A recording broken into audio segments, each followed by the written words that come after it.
2024లో సీఎంగా చంద్రబాబు గారు కావాలా లేదంటే జగన్ గారు కావాలా? చంద్రబాబు నాయుడు కావాలి. ఎందుకు చంద్రబాబు గారు? వైసీపీ జగన్ గారు ఏం చేయలేదా? వైసీపీ జగన్మోహన్ రెడ్డి గారు 2019లో ముఖ్యమంత్రి అయిన దగ్గర నుండి ఒక సంక్షేమం మీదే, అంటే ఆయన ఇంట్లో జేబులో ఆస్తి ఏది పంచట్లేదు. ప్రభుత్వ పరంగా వచ్చే పన్నుల రూపకంగా లేకుంటే రాష్ట్ర రెవెన్యూ ఆదాయం కానీ వీటిని పందారం చేయటం తప్ప అభివృద్ధి అనేది లేకోకుండా రాష్ట్రాన్ని శూన్యం దిశగా తీసుకెళ్ళాడు. 2014లో చంద్రబాబు మన అనాథగా ఏర్పడ్డ రాష్ట్రాన్ని ఆయన ఒక విజనరీతో, ఆయన మన సెంట్రల్ గవర్నమెంట్తో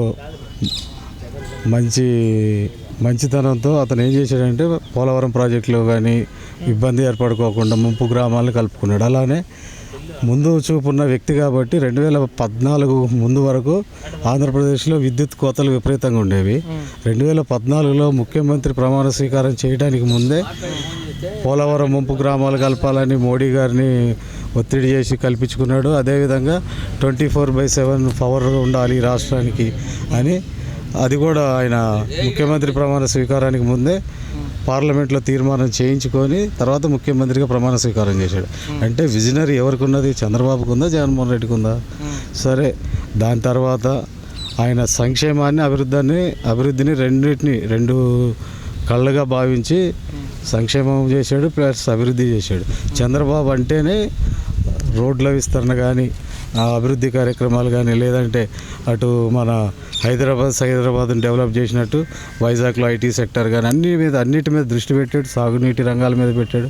కానీ ఈరోజు జగన్మోహన్ రెడ్డి ఒక్కటే సంక్షేమం, నేను బటన్ నొక్కుతున్నా అంటున్నాడు. బటన్ నొక్కేది ఆయన జేబులో డబ్బు కాదుగా, ప్రజలు పన్ను రూపకంగా ప్రజల దగ్గర తీసుకున్న డబ్బుని ఆయన పన్ను రూపకంగా వచ్చిన దాన్నే పేద ప్రజలకు పంచుతున్నాను అంటున్నాడు. కానీ దిగువ మధ్యతరగతి ప్రజలలో చాలా వ్యతిరేకత ఎందుకు ఉందంటే వాళ్ళందరికీ ఎలాంటి సంక్షేమ పథకాలు రావట్లేదు. కనీసం అభివృద్ధి పరంగా రాష్ట్రంలో చంద్రబాబు ప్రభుత్వం ఉన్నప్పుడు సుమారు 26,000 కిలోమీటర్లు సీసీ రోడ్లు అభివృద్ధి చేశాడు. జగన్మోహన్ రెడ్డి వచ్చాక ఇంతవరకు ఆ ఉన్న రోడ్లు గతుకులు పడ్డ రోడ్లే తప్ప ఇలాంటి రోడ్డు మీద ఒక తట్టెడు మట్టి కూడా వేసింది లేదు. నువ్వు అభివృద్ధి లేకుండా సంక్షేమం నీ జేబులో డబ్బు ఇచ్చినప్పుడు నీకు ఎలాంటి పరిపాలించే హక్కు లేదు. అందుకనే 2024లో ఈ రాష్ట్రం బాగుపడాలంటే చంద్రబాబు నాయుడు లాంటి విజనరీ నాయకుడు ముఖ్యమంత్రిగా చాలా కీలకమైన నిర్ణయం కూడా ప్రజలు తీసుకొని ఉన్నారు. కాబోయే ముఖ్యమంత్రి కూడా చంద్రబాబు నాయుడు. మరి బాపట్ల పరంగా మాట్లాడుకుంటే వేగేష్ నరేంద్ర వర్మ కావాలా లేదంటే కోన రఘుపతి కావాలా వైసీపీ నుంచి? వేగేష్ నరేంద్ర వర్మ గారు 2015 నుంచి సేవా కార్యక్రమాలు చేసుకుంటూ ట్రస్ట్ ద్వారా ఆయన రాజకీయాల్లోకి రావాలనే ఉద్దేశం లేకముందు నుండే ఆయన ఆల్రెడీ సేవా కార్యక్రమాలు తీర ప్రాంత గ్రామాల్లో మంచినీరు సౌకర్యం లేకపోతే మంచినీరు సౌకర్యం కల్పించారు. హెల్త్ క్యాంపులు ఇవన్నీ చేసుకుంటూ ఉన్నారు. 2019లో తెలుగుదేశం పార్టీ ఇక్కడ ఓడిపోయిన తర్వాత మాకు ఇన్ఛార్జిగా అంతకుముందు పూర్వం ఉన్న వ్యక్తి అతను పార్టీ మారటం వల్ల అలాంటి గడ్డు పరిస్థితుల్లో పార్టీకి అండదండగా ఉండి బాపట్ల నియోజకవర్గంలో పార్టీని బలోపేతం చేయడానికి ఆయన కష్టకాలంలో బాపట్ల ఇన్ఛార్జిగా తెలుగుదేశం ఇన్ఛార్జిగా 2020లో నియమించబడ్డాడు. కానీ రఘుపతి గారు ఏంటంటే 2 సార్లు ఎమ్మెల్యే అయ్యాడు. అయినా ఫస్ట్ టర్మ్ ఏంటంటే నాకు ఎమ్మెల్యే అయినా ప్రభుత్వం లేదు, నేను ఏం చేయలేకపోయానని అన్నాడు. సరే, 2019లో వాళ్ళ ప్రభుత్వం ఏర్పడింది. ఈయన ఉప శాసనసభ స్పీకర్గా కూడా ఎన్నుకోబడ్డాడు.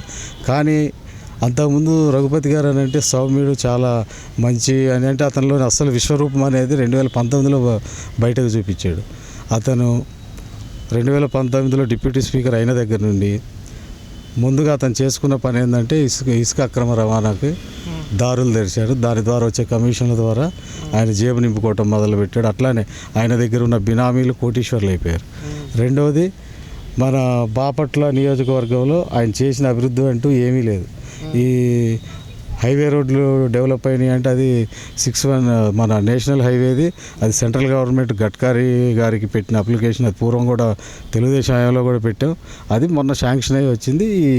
మన మార్కెట్ యార్డ్ నుండి ఇంజనీరింగ్ కాలేజ్ వరకు అది ఒక్క రహదారి డెవలప్ చేశాడు.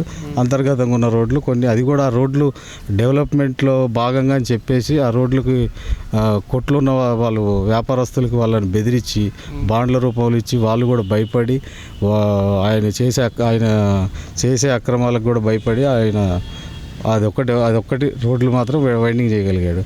కానీ నియోజకవర్గంలో అవినీతి ఏర్లై పారటానికి ముఖ్య కారణం ఎవరు అంటే ఇవాళ బాపట్ల సందు గొంతులు ఎక్కడ అడిగినా కానీ రఘుపతి గారి పేరు చెప్తారు. ముఖ్యంగా ఇసుక అక్రమ రవాణా, అలానే రియల్ ఎస్టేట్ కానీ మిగతా చాలా వాటిలలో ఆయన ధనార్జనే ధ్యేయంగా బాపట్ల అభివృద్ధి అని అంటున్నాడు. కానీ అభివృద్ధి కన్నా ఆయన అభివృద్ధి చెందాడు, ఆయన కుటుంబం, ఆయన అనుచరులు, ఆయన బినామీలు అభివృద్ధి చెందారు. కానీ బాపట్ల అభివృద్ధి అన్నది లేదు. మళ్ళీ ముఖ్యంగా ఇంకో కారణం ఏంటంటే ఈ చుట్టుపక్కలతో 8 గ్రామాలని మా అంగీకారం లేకోకుండా, దాంట్లో ముఖ్యంగా రెడ్డి సామాజిక వర్గం సుమారు ఒక 7,000 ఓట్లు ఉంటాయి. ఈ 7,000 ఓట్లు ఉన్న రెడ్డి సామాజిక వర్గాన్ని బాపట్ల నియోజకవర్గంలో 36,000 మంది రెడ్డి సామాజిక వర్గం ఉంటాం. ఆయన ఏ రెడ్డి పార్టీ నుంచి అయితే ఎన్నుకోబడ్డాడో ఆ కులాన్ని అనగదొక్కడానికి వీళ్ళకి రాజ్యాధికారం ఉండొద్దు, వీళ్ళు రాజకీయంగా బలీయమైన శక్తిగా ఎదిగితే తన ఉనికి కోల్పోతాడనే దురుద్దేశంతో గ్రామాలని పట్టణంలో మున్సిపాలిటీలో విలీనం చేయాలనుకున్నప్పుడు గ్రామ పంచాయతీలో తీర్మానాలు జరిగి దానికి తగ్గట్టు ఒక ప్రజా సేకరించి వాళ్ళు అనుకూలంగా ఉన్నారా లేదా అనేది కూడా సేకరించుకోకుండానే ఆయన ఏకపక్షంగా ఒక దొంగరాత్రి జీవో ఒకటి ఇష్యూ చేసి మున్సిపాలిటీలలో కలిపేస్తున్నాం అనేసి చెప్పాడు.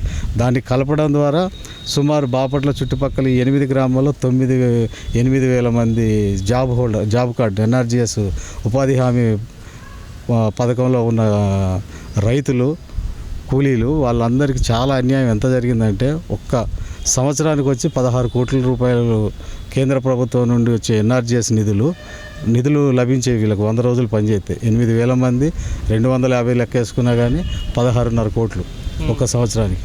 అలాంటిది 5 సంవత్సరాలు ఉపాధి హామీ పథకం ద్వారా ఆ మున్సిపాలిటీలో విలీనం చేసేరనటం ద్వారా వాళ్ళని ఉపాధి హామీకి అనర్హులుగా తేల్చారు. సుమారు నువ్వు తెచ్చి పెట్టకపోగా సెంట్రల్ గవర్నమెంట్ నుంచి వచ్చి ఆ రైతులు బాగుపడడానికో లేకుంటే వాళ్ళ పంట పొలాలు ఎండాకాలంలో వాళ్ళ పంట నీటి కాలువలు ఈ ఉపాధి హామీ కూలీలతో బాగు చేయించుకొని ఎలాంటి అడ్డు లేకుండా నీరు పారకం జరిగే విధానాన్ని కూడా జరగనీయకోకుండా సుమారు 75 నుంచి 80 కోట్ల రూపాయల ఆదాయాన్ని ఉపాధి హామీ కూలీలకు అందకోకుండా చేసిన గొప్ప గనుడు మన రఘుపతి గారు.